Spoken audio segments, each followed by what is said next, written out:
इन्हीं व्यास जी महाराज के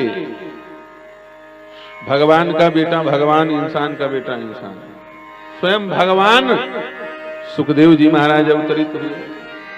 जब उन्होंने जन्म लिया तो वेद व्यास जी महाराज ने खूब रोका, बेटा रुक जाओ रुक जाओ। उन्होंने मुड़ करके भी नहीं देखा। यम प्रभजंतम अनुपेतम अपेत कृत्वम द्वैपायनो विरह कातरया जुहाव। मुड़ के नहीं देखा। आज उहाव आ जाओ बेटा, आ जाओ बेटा, आ जाओ बेटा, आ जाओ। सुखदेव जी महाराज ने बिल्कुल नहीं देखा। लोग हंसने लगे, बोले ले ये है व्यास जी का हाल। एक बेटा हुआ कभी काल के, और हुआ सो जाने लगा तो बेटा को देख करके ज्ञान ध्यान भूल गया। और अभी यहाँ 18 पुराण लिखने चले, 17 पुराण लिख डाले। उसमें सब लिखा है, इन्होंने वेदों का व्याख्यान किया है। उपनिषद में लिखा है नवारे ज्यायायि कामाय प्रिया प्रियम भवति, नवारे ज्यायायि कामाय वित्तस्य प्रियम भवति।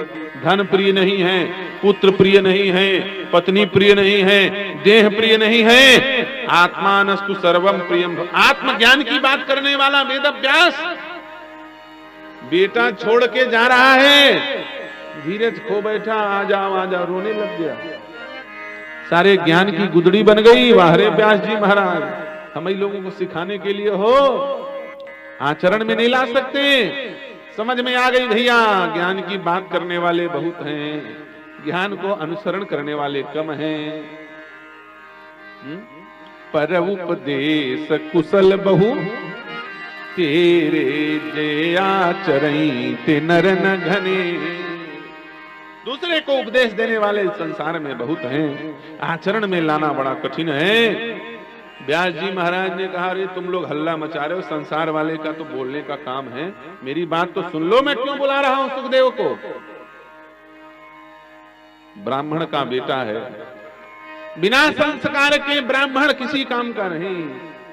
अभी अभी इसका जन्म हुआ, न जात कर्म संस्कार हुआ है, ना ही उपनयन संस्कार हुआ है, न नामकरण हुआ है। बिना संस्कार के ये जन्म लेते ही अपना नाल कंधे में उठा के भगा चला जा रहा है। इसलिए रोक रहा हूं, कुछ संस्कार तो करवा ले, फिर उसके बाद, क्योंकि पिता का धर्म होता है पुत्र को व्यापार दो चाहे न दो, संसार दो चाहे न दो, घर बार दो चाहे न दो, बंगला गाड़ी कार दो चाहे न दो, लेकिन संस्कार जरूर देना चाहिए। ये पिता का धर्म होता है कि पुत्र को संस्कार दे। मैं अपना धर्म निभाने के लिए बुला रहा हूं, कोई बेटे के मोह में व्याकुल थोड़ी। लेकिन मुड़ के नहीं देखे। ऐसे श्री सुखदेव जी महाराज के पुत्र हुए। श्री सुखदेव जी महाराज के श्री सूत जी महाराज कहते, अथतम सुखमासीन उपासीनम बृहच्छ्रवा। ऐसे स्वयं भगवान नारायण के अवतार श्री व्यास जी महाराज बद्रिकारण्य में, बद्री नारायण क्षेत्र में, सरस्वती नदी के तट पे सम्यक प्रास नामक आश्रम पे सुख आसन पर बैठे हुए। आसन सुखासन लगा हुआ है। देखो यहां पे दो बात विरोधाभासी है। आसन सुखासन है ना, और चेहरे में क्या दिखाई दे रहा है? जैसे दुखासन में बैठे, कोई ना कोई समस्या है। डल्लब के गद्दे में नींद नहीं आ रही है, एसी कमरे में पसीना निकल रहा है, मामला गड़बड़, ब्लड प्रेशर हाई हो गया है, हार्ट अटैक आने वाला है, कुछ ना कुछ गड़बड़ी होने वाली है। अरे सब कुछ खाने पीने की व्यवस्था है, चकाचक है, फिर भी रो रहे हैं, मुंह लटका हुआ है तुमा जैसे। चांदी में तुमा लटका रहता वैसे मुंह लटका रहता। कुछ ना कुछ गड़बड़ है। क्या गड़बड़ है? उसको तन का रोग नहीं है, लेकिन इस बात की कोई गारंटी नहीं कि उसे मन का भी रोग ना हो सकता है। तन का नहीं है तो मन का रोग है, और मन का नहीं तो तन का रोग है।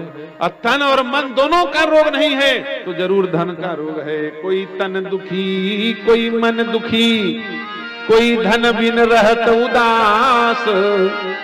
अच्छा, ये बोरा उठा उठा के फेंकते हैं बेचारे पहलवान लोग। उनके पास कितना तन होता है, एक एक कुंटल का चना का बोरा फेंक देते हैं वो लोग उठा के। तन भी चकाचक। अब बोरा उठा के फेंकते हैं तो रो रो के फेंकते हैं क्या? फेंक और उठा कर, ऐसा ललकार ललकार के फेंकते हैं, ले आओ उठा के फेंक, ये फेंका रे, ऐसा बोलते हैं। बोरा फेंकते समय देखना किसी को। इसका मतलब मन भी ठीक है, लेकिन फिर भी बोलते हैं क्या बताएं महाराज, आप लोगों में हम में अंतर है। अमीर आदमी के पास पहुंच जाए, बोलते क्या बताएं महाराज, आप में हम में अंतर है। गरीब आदमी, इसका मतलब कोई ना कोई समस्या, धन का दुख है। किसी का तन बढ़िया है, मन का दुख है।